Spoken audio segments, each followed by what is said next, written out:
Oh, oke.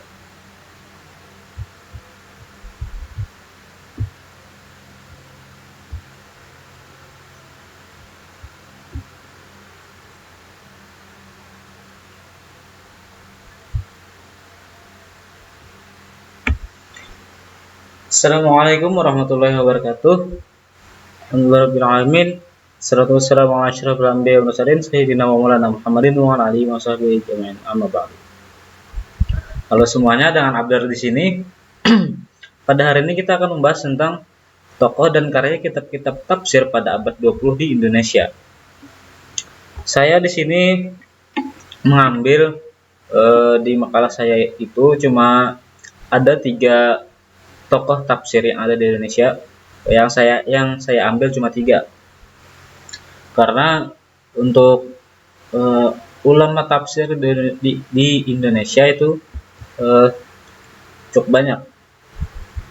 Jadi yang pertama yaitu Ahmad Hasan. Nama lengkap beliau adalah Hasan bin Ahmad, yang kemudian lebih dikenal sebagai Hasan Bangil atau Hasan Bandung. Kenapa beliau lebih dikenal sebagai Hasan Bangil atau Hasan Bandung? Karena beliau pernah berdakwah di daerah Bangil dan di daerah Bandung. Beliau lahir di Singapura pada tahun 1887. Kitab tafsir beliau yang disusun oleh beliau adalah Al-Furqan Tafsir Al-Quran. Kitab ini adalah karya besar yang penting yang dimiliki oleh Hasan Bangil atau Hasan Bandung. Corak penafsiran Al-Furqan yaitu bercorak logawi atau kebahasaan.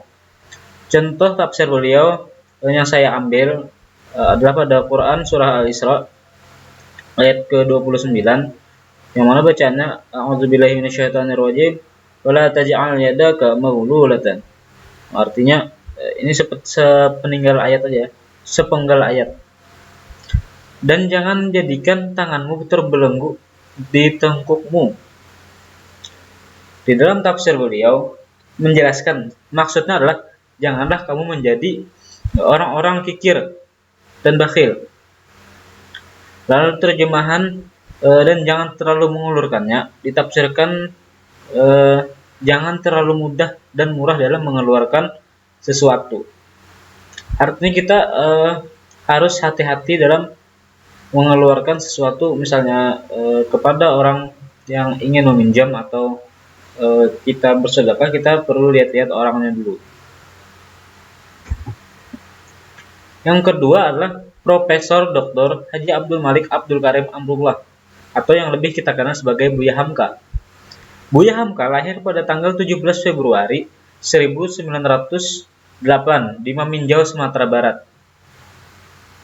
Beliau dikenal sebagai tokoh sastrawan dan ulama, dan beliau adalah ketua MUI pertama. Beliau wafat pada tanggal 24 Juli 1981 di Jakarta. Nama karya kitab tafsir Al-Quran yang disusun oleh beliau adalah Tafsir Al-Azhar.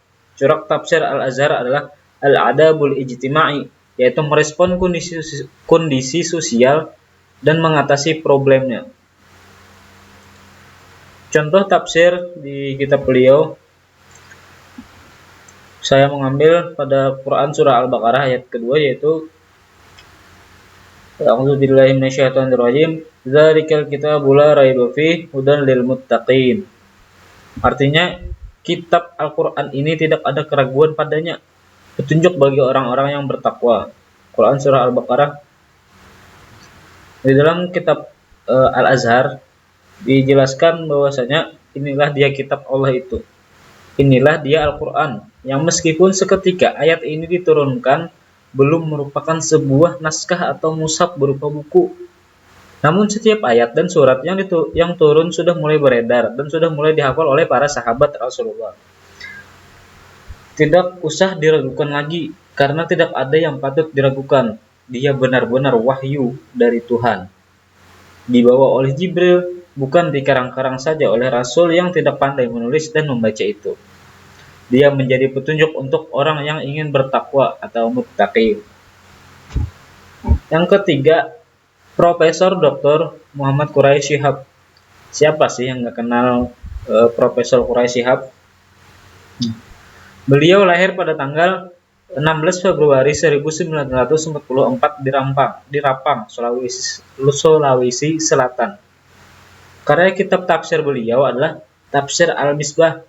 Corak penafsirannya kurang lebih seperti tafsir Buya Hamka, yaitu Tafsir Al-Azhar, cenderung kepada corak sastra budaya dan kemasyarakatan, al-adabi al-ijtimai.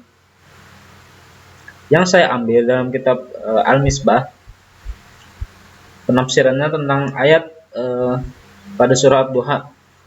Bacanya wa wajada qadalan fahada.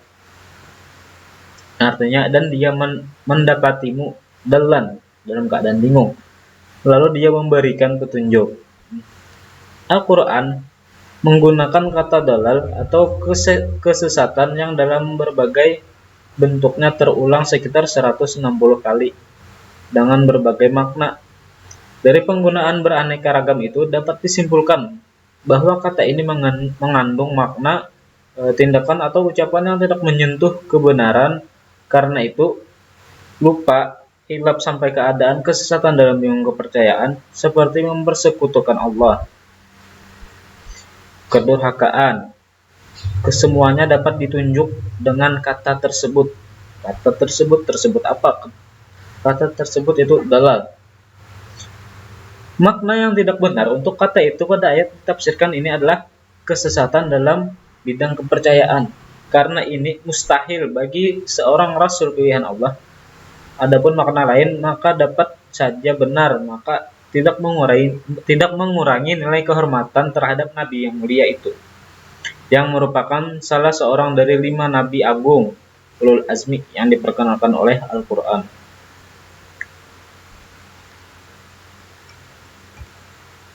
Sudah 3 tokoh tafsir di Indonesia yang saya jelaskan, yang saya sampaikan. Berikut ini adalah foto-foto beliau.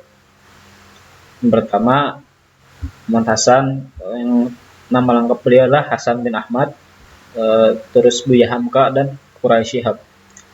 Sekian dari saya, mudah-mudahan ada manfaat untuk kita semua dan kita selalu dijaga kesehatan oleh Allah Subhanahu wa taala.